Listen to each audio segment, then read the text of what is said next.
सत्ताधारी पक्षच आता निवडणूक आयोग चालवतो, सत्ताधारी पक्षच तारखा ठरवतो, सत्ताधारी पक्षच निवडणूक आयोगाला कार्यक्रम देतो असं त्याचा म्हणावं लागेल. खरं म्हणजे ह्या निवडणुका महाराष्ट्राच्या हरियाणाबरोबर होणं अपेक्षित होतं, महाराष्ट्र आणि झारखंड. पण तुम्ही ज्या सत्ताधारी पक्षाचा उल्लेख करताय त्यांना सोयीचं नसल्यामुळे किंवा प्रधानमंत्र्यांना प्रचारासाठी महाराष्ट्रात वेळ नसल्यामुळे, त्यांना हरियाणा आणि जम्मू काश्मीरला वेळ द्यायचा असल्यामुळे भारतीय जनता पक्षाच्या सूचनेनुसार त्या निवडणुका त्यांनी पुढे ढकलल्या असतील. देशाच्या प्रधानमंत्र्यांना दोनच कामं आहेत आपल्या. जेव्हा त्यांना भरपूर वेळ असतो तेव्हा ते विदेशात असतात आणि विदेशात नसतात तेव्हा ते देशामध्ये प्रचारात गुंतलेले असतात. 2-4 दिवसामध्ये आचारसंहिता लागणार असेल असं तुमच्या भाषेत सत्ताधारी सांगत असतील, सत्ताधारी, तर आम्ही त्यांच्यावरती विश्वास ठेवू. कारण शेवटी भाजपवाले जे सांगतील तेच होणार आहे आणि निवडणुकांची आमची तयारी पूर्ण झालेली आहे. फक्त EVM कुठे सध्या दाबून ठेवलेत गोडाऊनला आणि बंद दाराआड EVMमध्ये काय घातलं जात आहे ते आम्हाला तपासावं लागेल. काल सर मंत्रिमंडळाची बैठक पार पडली, यामध्ये नेत्यांमध्ये काहीच अलबेल नसल्याचं चित्र असं लाईव्ह टेलिकास्ट आपण पाहिलं का? अशी बातम्या आलेल्या, अशा बातम्या आल्यात. मी बातम्यांवरती बोलणं बरोबर नाही. एक मात्र नक्की की ही जी काय महायुती वगैरे प्रकार आहे घटनाबाह्य सरकारचा, त्यांच्यामध्ये कधीच आलबेल नव्हतं. फक्त शिवसेना आणि राष्ट्रवादी काँग्रेस तोडायचे आहे, फोडायचे आहे, महाराष्ट्र कमजोर करायचा आहे म्हणून हे एक अघटित सरकार बनवलं गेलं. आणि त्या 3 पक्षामध्ये पहिल्या दिवसापासून मारामाऱ्या हाणामाऱ्या सुरू आहेत. देवेंद्र फडणवीस यांना तर कोणी विचारतच नाही. मुख्यमंत्र्यांनी तर अमित शहांचा पूर्ण ताबा घेतलेला आहे. पूर्वी या महाराष्ट्रामध्ये SK पाटील होते, एक नेते काँग्रेसचे. त्यांची ख्याती अशी होती की ते मुंबईतून सगळ्यात जास्त पैसे द्यायचे दिल्लीला.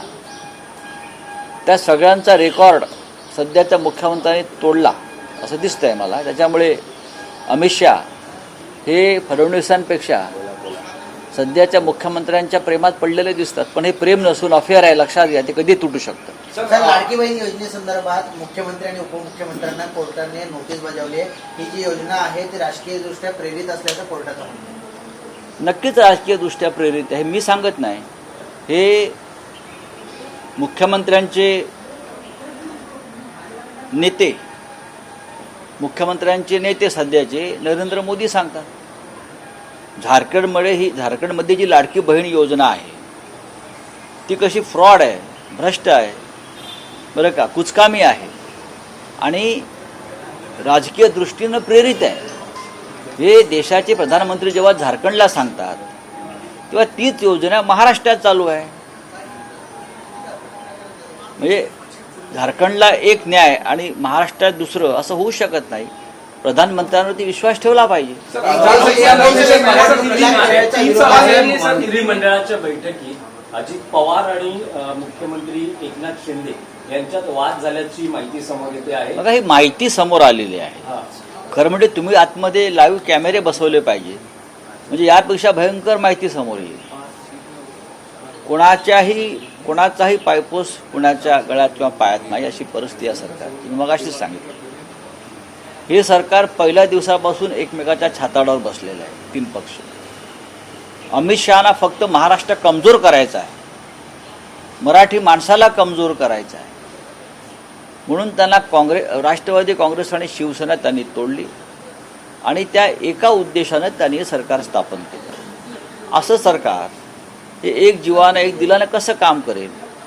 बरं, हे सगळे खाणारे लोक आहेत. पूजा करतात देवीची वगैरे, पण इतके खादाड सरकार आम्ही कधी पाहिलं नाही. 40% कमिशन खात. मिस्टर 40% आहेत सगळे इथे. मुख्यमंत्री मिस्टर 40%, अजित पवार 40%, देवेंद्र फडणवीस 50%. राज्याला काय मिळतं आहे? आणि या कमिशनबाजीमुळे यांचा आपापसात पटत नाही. प्रत्येकाला निवडणुकीमध्ये वारेमाप पैसा हवा आहे. पुन्हा महाराष्ट्राच्या मुख्यमंत्र्यांवर जबाबदारी अशी आहे की त्याने इतर राज्यांचा सुद्धा खर्च करायचा आहे निवडणुकीचा. हरियाणाचा खर्च भाजपचा इकडल्या मुख्यमंत्र्याने केला. त्यांच्या माहितीसाठी सांगतो, किती हजार कोटी असेल विचार करा, कुठून आले पैसे. आता यापुढे इतर राज्यातल्या निवडणुकांचा खर्च सुद्धा मुख्यमंत्र्यांवर टाकण्यात आलेला आहे. म्हणजे महाराष्ट्रात लूटच लूट.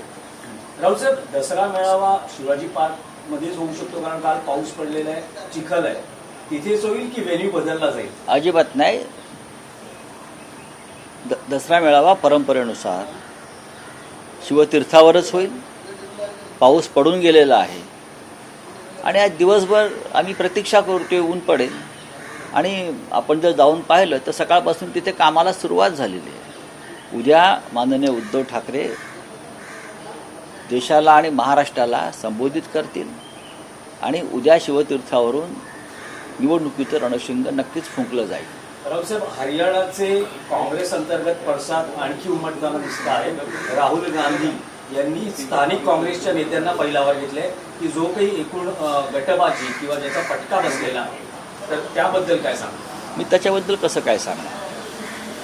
प्रत्येक पक्ष जिंकल्यावर आणि हरल्यावर सुद्धा निकालाचं चिंतन करतो. खरं म्हणजे चिंतन जे आहे भारतीय जनता पक्षाने केलं पाहिजे की आम्ही जिंकलो कसे, कोणत्या फॉर्म्युल्याने जिंकलो. आणि हा जो फॉर्म्युला आहे EVMचा असेल किंवा अन्य काय असेल तो त्यांनी शेअर केला पाहिजे जगभरामध्ये. आम्ही कसे जिंकलो याच्यावर त्यांनी पुस्तक लिहिलं पाहिजे. हरल्यावरती चिंतन तर करणारच, पण काँग्रेस पक्ष माझ्या दृष्टीनं फक्त 0.6 मतांनी पराभूत झाला. 0.6, 1% सुद्धा नाही.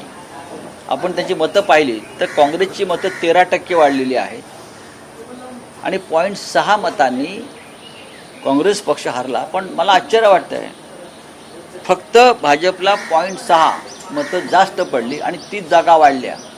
हा चमत्कार कसा झाला? हा चमत्कार आहे. 0.6 मतामध्ये 30 जागा वाढू शकतात का? म्हणून आम्हाला चिंता वाटते की जे काही पुरावे राहुल गांधींनी दिले आहेत EVMच्या घोटाळ्याचे, त्याचा गांभीर्याने विचार कोणी करायचा? निवडणूक आयोग करणार नाही, जनतेने करायचा. विरोध केलेला आहे घटनाबाह्य आणि लोकशाहीच्या विरोधात असलेलं एक देश एक निवडणूक असं केरळचं म्हणणं आहे. केंद्रीय मंत्रिमंडळाने हा मागे घ्यावा असं त्यांचं म्हणणं आहे. हे खरं म्हणजे देशाची भावना आहे. एक देश एक निवडणूक हे नरेंद्र मोदीच्या डोक्यातलं खूळ आहे. लोकशाहीच्या दृष्टीने अत्यंत घातक असा हा विषय आहे. आम्ही सुद्धा केरळच्या सरकारच्या समर्थनार्थ उभे राहू. सर हिंदी में जानना चाहिए सर. मुखपृष्ठावर जाहिराती आलेल्या आहेत.